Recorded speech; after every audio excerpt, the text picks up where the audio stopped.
going to be recording 3 videos tonight. Meant to do one earlier today, never got to it.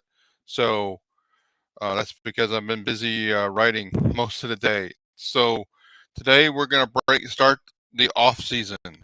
So here we go. Let's talk about article number 1, the off season outline. Guys, if you enjoy the content on Larry the GM, you should probably go ahead and bookmark this page because this is going to be your go-to page for the off season. And what I've done, it's similar to the off season. Last year we built an off season guide that turned into a huge article. And quite honestly, I think people just got like, Larry, it's too much. I can't read it. So what I'm doing is I'm giving you the outline of what we're going to cover this off season, and as I need to add things to this, I will. This outline is going to be, you can call it a table of contents, outline, index of all the things that we're going to be putting in to discuss the Astros off season. So this will be the place to go. So number 1, I hope everybody enjoyed the parade today and that you guys had a blast. I had a blast too. Talked with some friends, watched a parade with my wife, and enjoyed watching the Astros fans go crazy. Not sure I would have done. Not sure I would have loved to have been out in the middle of 2 million people. You guys are wild. So great. I'm glad that everybody had a good time. And so, but it's the off season, and this is the time that you guys will come to either love or maybe it's sometimes despise the Larry the GM site, because we're going to treat you like we treated you during the season. We're going to tell you what at least I believe is the truth. You know that when I say that, I will be backing it up with data. Most of the time I'll probably provide that data. Some of the times I'll give you the conclusion, and then if if it becomes clear that people really want the data behind it, we'll go to that. So this is the go-to page. What is going to be here? So number 1, there's going to be some articles that we will set the stage for the off season. One of the biggest articles that's going to essentially be in this slot right here, starting tomorrow, will be how is the payroll situation now. I'm working on that. I think I've got my numbers. People that were on Twitter Spaces with me know some of the conclusions I'm already reaching. And so Alberto wants all the data. Okay, Alberto, be careful what you ask for. So what we're gonna do, we're gonna talk about the payroll situation. This is gonna make you a much better informed fan when the Astros talk about things, or people are talking about transactions, and people are saying, well, I think they should get this pitcher, this outfielder, they should get Aaron Judge and Justin Verlander, and they should go get, Rizzo, and, and the list goes on. And they want to add like 7 people to the team. Well, we're going to talk to you about the why that won't happen. So in this index, you're going to see the payroll situation. We're also going to take a moment at some point in this offseason to write how does this dynasty that we're in the middle, how does it compare to other dynasties in the last 20 to 30 years? We're going to talk about, like, how does this team compare to the other greatest Astros teams? We'll do that article, and then we will talk about what's next for this Astros dynasty. What are the future key members that are going to keep this dynasty going? Some of that will overlap with the other content, but that we will probably call it like the dynasty series for those 3 things. Hey, Johnny, thank you for joining. So that's kind of like the setting the stage. We'll work those in. There's some critical things that I need to get to right out of the box. Because the Astros winning the World Series is great. I mean, obviously, we're all thrilled they won the World Series. But from a team management preparation for the offseason and the things that need to happen, they're either a day or 2 behind the other teams that were in the postseason with them, or they're as much as a month behind other teams that never went to the postseason. So, what do I mean by that? Well, let's look at what I like to do when we talk about the postseason. I like to kind of like let's talk about the calendar. Let's just break it down.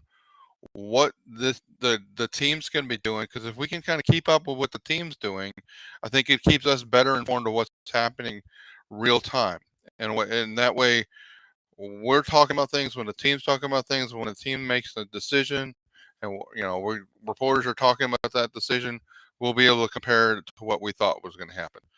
So literally today, supposedly Jim Crane was going to be talking to Dusty Baker and to James Click about whether or not he wanted them back next year, the what his offer as far as a contract would be. I I haven't been on Twitter for the last 2 hours, so you tell me if something's happened along those lines. But and Johnny, the article right here talking about how do we grade James Click as an Astros GM. I'll do a video in a few minutes about. We'll answer the question you just asked there. And so, I did an article back in September about is Dusty a good manager, and you guys can read that. Follow the link right there. And how do we grade James Click as an Astros GM? Wrote that, published that out last night or early in the morning.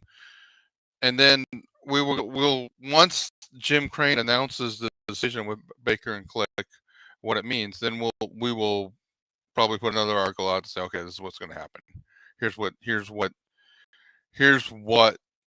the new leadership or the Dusty coming back, what that means. The other thing that happened in the last 24, 48 hours is that several players on the Astros became free agents. We'll talk about that here in a few minutes as well. So who do we think will be back? What about those guys before we even talk about other free agents? Though the team will have a 5 day to 7 day window to talk to those players exclusively by the end of the general manager's meeting, which either started today or tomorrow. I've seen two things about that, and I think it may have been adjusted because of the rainout day. They may have pushed the start day of the GM meeting back. I'm not 100% sure, guys. But the general manager's meeting in Las Vegas this week. Question for the day for me is like, with all this kind of turmoil with the Astros, and like, is James Click going to be back or not? Who's going to the GM meeting tomorrow? Somebody's got to be going to the GM meeting for this front office tomorrow. I believe that we're going to see something like tomorrow about who the future GM of this team is. It's going to happen that fast. If I'm wrong, I'm wrong. I believe that this is what happened with when Jeff Luhnow was hired. Jeff Luhnow was hired right in this very quickly time frame, and so expect that they're going to have somebody going to the general manager's meeting that's going to be representing the team. Then a little bit beyond that, on the 10th, so by the end of the general manager's meetings, the team has to make qualifying offers. The qualifying offer is $19.65 million. So players that are free agents, they have to make a decision whether or not they'd be willing to have those free agents sign a 1-year deal for $19.65. Now there's some nuances, some rules. We'll get into that in that article. I'm not even ready to talk about that yet, but that'll all be included in that article. Then the free agents on the 10th, the players that I talked about, there's an exclusive window for the Astros to talk to the players that are now free agents from the Astros this week. Beyond this week, those players can talk to anybody. Then there's also going to be minor league free agents. So we'll talk about we'll figure that out and put that out there probably early next week. Because Baseball America does a lot of that work for me, guys, and I'm gonna let them do that work. I got enough things to cover with the Astros, so we'll see who the minor league free agents are from the Astros. Then we will talk about the 40-man roster. Pablo's still celebrating. I'm going to get to your questions, guys. I just let me get through this, and then we'll because some of those questions actually I'm gonna talk about in the next couple portions of the video. So the Rule 5 draft occurs during the winter meetings, which will come down further on this calendar list. But by the 15th of November, the teams have to set their new 40-man roster. Which of those players that are eligible for Rule 5 draft they want to put on the 40-man roster and protect them from that draft, and then who's going to be exposed. We will be talking about. We will predict that, and then we'll also when it happens, we'll update it and make sure we have it all right. Then on the 18th, there's for the free agent players. Thank you, Johnny. Let me jump into that after. Make sure I'd say something after I get through the calendar, Johnny. The players that are free agents, they have to decide whether or not to give them the qualifying offer.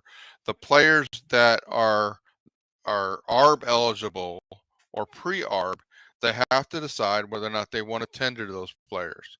And those players, if they're going to tender to them a contract, if they're pre-ARB, or if they're willing to negotiate or tender arbitration numbers, that will be some of these steps down here. Then on the 20th, now you guys understand why I put this together in a calendar for you to look at? Like, Larry, I'm getting lost in all these dates. I get lost in all these dates too, guys. That's why I write it down. There's a reason it's in this article, because I don't want to have to remember all these dates. If somebody asks me one of these dates, I'll say, well, let me go look at the article. I wrote them all down. So literally the next day is 2 days later after that, the 20th. The players that were offered the qualifying offer have to make a decision of the qualifying offer. Now, if a player is offered the qualifying offer and turns it down, then the team can receive compensation. I will understand, but there's some rules about that they can only be offered a qualifying offer once, and the compensation they get will depend on where they are in the payroll, and whether or not they're receiving benefits or not. We'll have all that detail out when we get to all that. But for the purpose of what we're talking about now, on the 20th, players have to decide whether or not they're going to accept the qualifying offer. Teams will execute trades to improve their team. That's going to happen. That could happen today. That could happen tonight if there were two teams willing to make a trade, right, with players that are under contract. Then you have what is called the winter meetings. I think they're in San Diego. Somebody can remind me of that. I looked at that yesterday, and then I should have written it down in here so I would know. The winter meetings from December 4th to December 7th. At the very end of the winter meetings, they have the Rule 5 draft. And we'll talk about what the Rule 5 draft is. Don't worry if you don't know it yet. Just understand that that's going to happen at the winter meetings, and it could impact the future roster of this team and some of the prospects. Then, for those players that were offered arbitration, were tendered arbitration, the team and the player have to exchange numbers for that by January 13th. Then in this offseason, we're also going to have the international signing period. Now, some of these steps, let me interject in here. Some of these steps didn't happen last year with the lockout. There was no Rule 5 draft. I think they did the winter meeting virtually. And so there's a lot of things that didn't even happen and didn't happen in a normal way, for sure. Then, so here we are. The arbitration process was one of the things that got delayed until after they got the CBA signed. So numbers are going to be exchanged. International signings are going to happen on January 15th. Then there'll be arbitration hearings all the way up until even as spring training is starting. They're going to have arbitration hearings. Pitchers and catchers will report on the middle of February. The Astros will have their first preseason game on first spring training game on February 25th, and then the Astros have opening day on March 30th. That's the journey we're going to go through together, guys. This is your calendar. Every step of the way that requires an article, we will have an article and that'll fit within this calendar. So that's why you want to be here with me on this YouTube channel, because when we write an article, we'll take a minute, we'll break it down for you in a video. This is what's new for the Larry the GM channel and the Larry the GM website, LarryTheGM.com website. We will try to put videos in to explain what we're talking about in these articles, because I know sometimes some of these things are not they're not necessarily easy to comprehend, especially if you're new to them. So that's why, please, if you're new here, you haven't already subscribed to this YouTube channel, please do so. I mean, guys, I'm gonna try to be really good about putting a video out that explains where we're at. But this trust me, this is your guide.